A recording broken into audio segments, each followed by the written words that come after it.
Okay, so let's go for the final part of the example. Now, remember, we're not working with the 100 pound vertical force. However, we're trying to use exactly the same moment about O.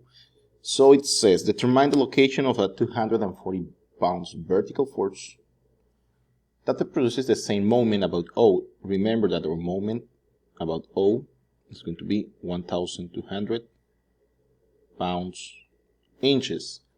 That's going to be located right here. Moment about O. So the problems tell me that I don't want to know what's the value of the force. We already have that. And now we're not attached to specifically place the force at A. Actually, it's asking me where on the leveler will we place the force. That force can be placed in here. That force can be placed in here. That force can be placed in here. It doesn't matter. We're just going to get the position. That means the distance from the origin to the location that will produce exactly the same moment. So let's go and analyze. We know that the equation for moment is going to be distance times force. And for this situation, we already know the moment, we already know the force, and we need to look for the distance. However, that distance, if we recall, it's going to be perpendicular to this force right here. That means perpendicular to any of these forces. If that's the case, we need to go and try to solve using our already known rectangle triangle approximation. Oops. The rectangle triangle approximation we have used before. Alright, let's just make it a little bit bigger so we can picture it better. So this rectangle triangle approximation, where we know we got 60 degrees in here, we know the force is going to be vertical, that's going to be our opposite catet.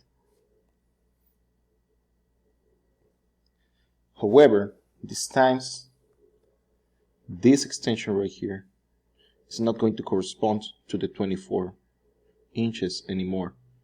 The extension is the one we're trying to obtain. That's going to be the location.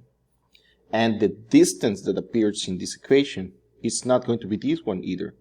That distance is going to be representing this one right here.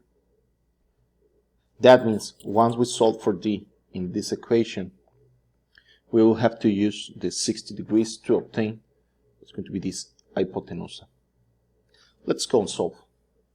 So, solving for D, distance equals moment about O over the force, which is going to be exactly the same as 1,200 pounds inches over my force of 240 pounds.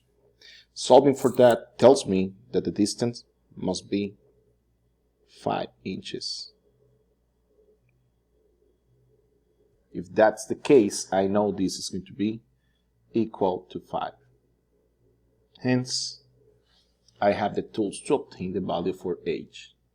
The value for H can be solved as